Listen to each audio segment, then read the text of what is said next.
Now, second thing I want to talk about, our friends in the United Kingdom. And they are our friends. I love the people of the United Kingdom. I do. I went to school there for a while. They're wonderful people. They deserve better than the government that they're being given right now. I don't mean any disrespect in saying this, but I'm not a big fan of the Prime Minister Starmer. The United Kingdom was founded by geniuses, but at the moment it's being run by idiots. We entered Iran because we had no choice. I don't want America to be the world's policeman. I do not. But on occasion, some of the bad guys in the world decide they're going to be the world's policeman. And it requires us to intervene. And that's why we're in Iran. If I said Iraq, I made a mistake. It's late. That's why we're in Iran. The president did not enter Iran to start a war. He entered Iran to prevent a war. Let me tell you why I say that. Our intelligence clearly showed, categorically, unequivocally, that Iran had restarted its nuclear warhead program. And let me say, I love the people of Iran too. I mean that. I don't think much of their political leadership. The good people of Iran basically are being governed before and now with the new supreme leader by Jack Nicholson in The Shining. They are stone cold crazy. Their religion teaches them, their interpretation of their religion tells them that they have to kill people who don't interpret their religion the same way that they do.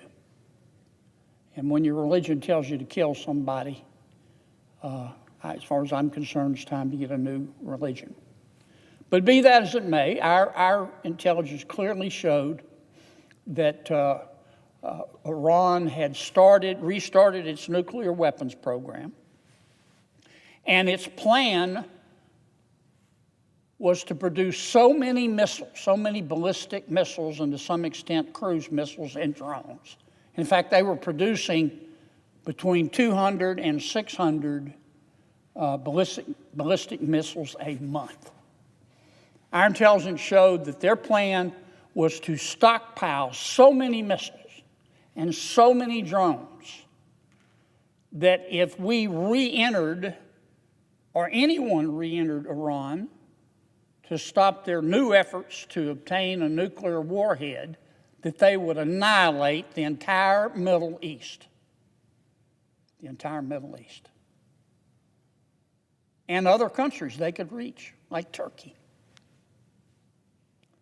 That is a fact. That's what the intelligence showed. So the president, wanting to avoid a future war, said, I've got to intervene now. And here is our mission. I don't care what you've heard. This is what our mission is in Iran. We want to destroy their Navy. We want to destroy Iran's Air Force. We want to destroy Iran's missile production facilities. We want to destroy Iran's drone production facilities. We want to destroy or make them use as many of their missiles as they have and their drones. And we want to attack and destroy the infrastructure used by the Revolutionary Guard. And then we want to get out.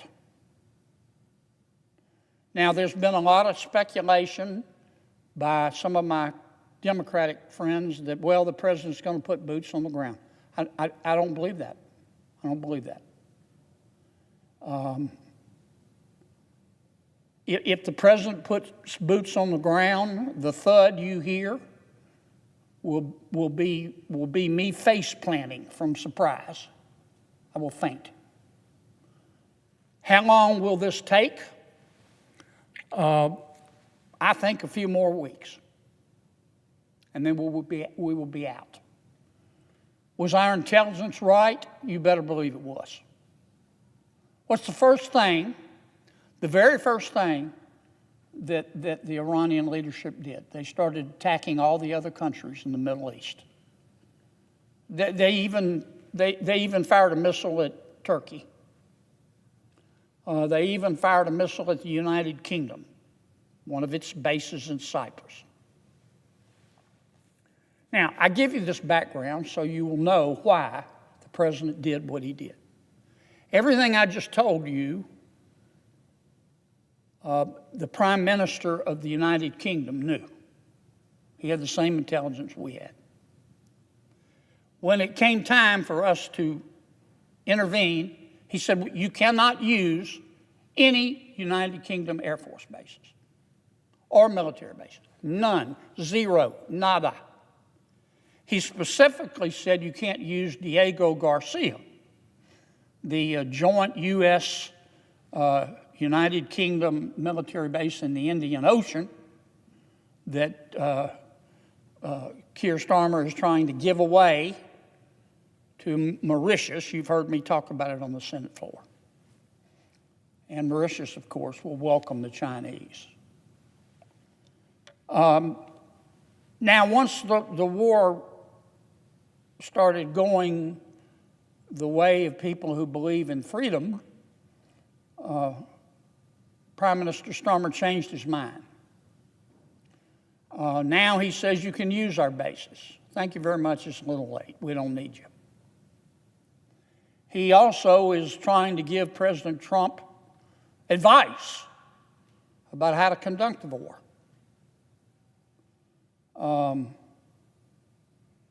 That's a little bit like seeking the advice of a nun about sex. Sir Keir Starmer is the last person you would want to go to advise.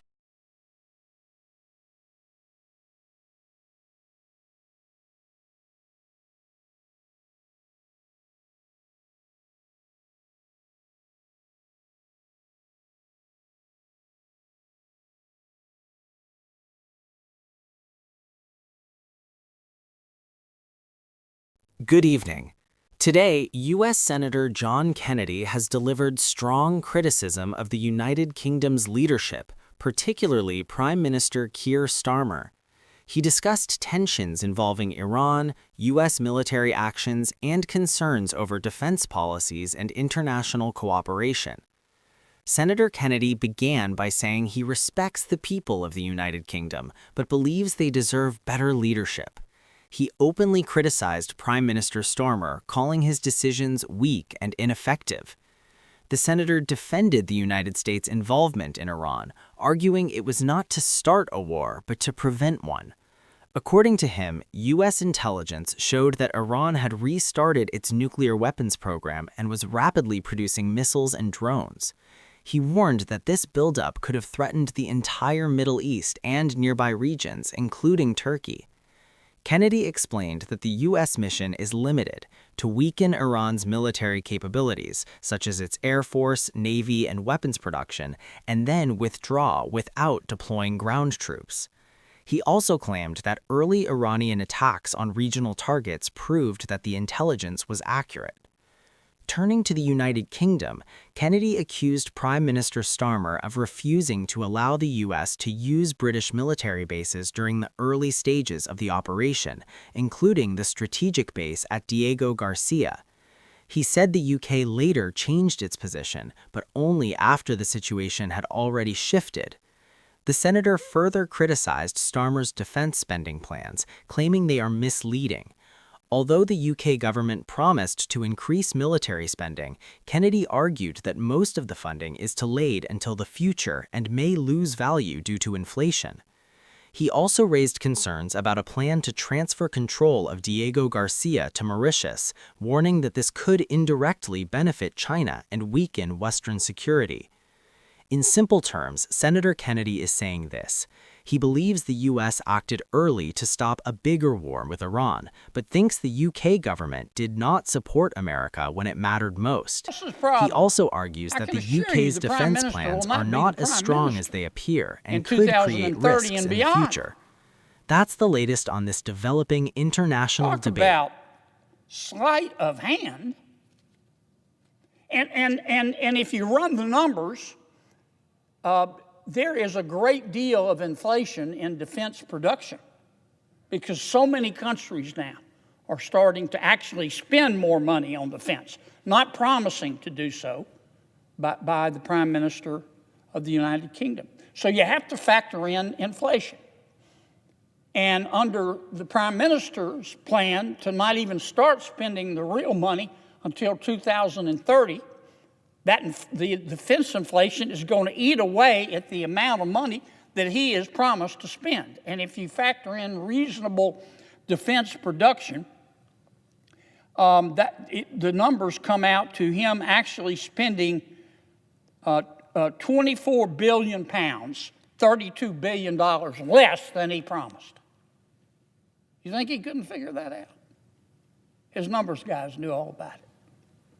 This is nothing but sleight of hand. In fact,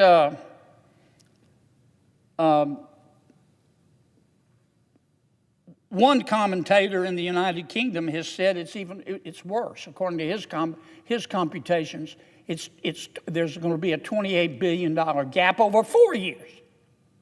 Over 4 years. Now, the United Kingdom has also promised to work with us in Australia on building in Australia a new attack submarine. Is the Prime Minister going to wait until 2030 to do that? We can't wait till 2030. Now, look, these are the facts. The United Kingdom has about 140,000 soldiers, members of the military, and God bless every one of them. God bless every one of them. They are down 20% since 2012 and declining. To give you a frame of reference, the United States has 2.1 million members of the military.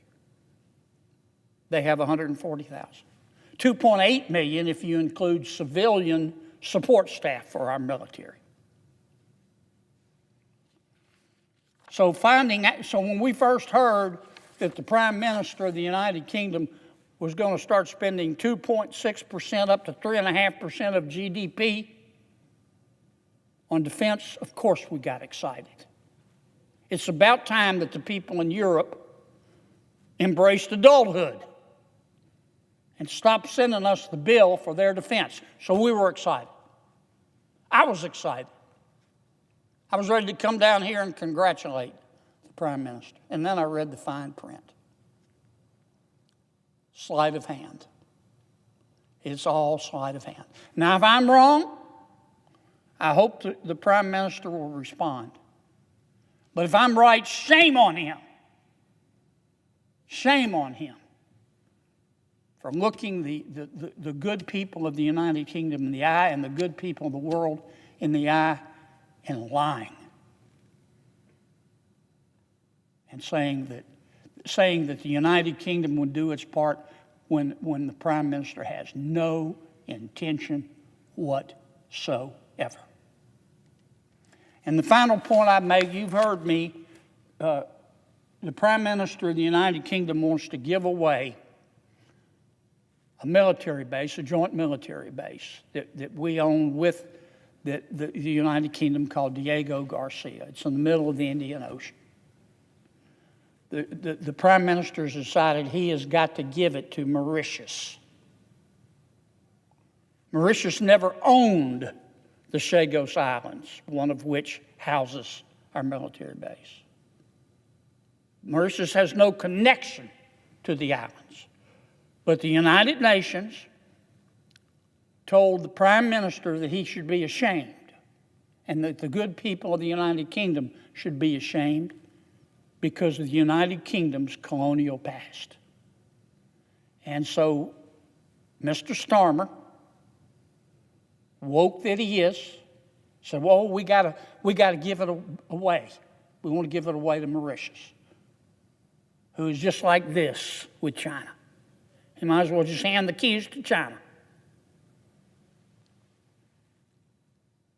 I have, to do that, Mr. Starmer's got to get President Trump's permission. And I've been round and round with the president. I don't know how many times I've been on this floor talking about, please stop it, Mr. President.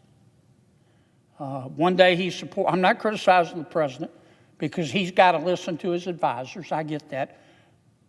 First he was against it, then he was for it, then he was against it, then he was for it. His last comment, I think he's figured Mr. Starmer, the prime minister, out. He said, no way, no how. He said, no sir, no ma'am, no way. I am not giving you permission. Please stick, Mr. President. Please don't do it.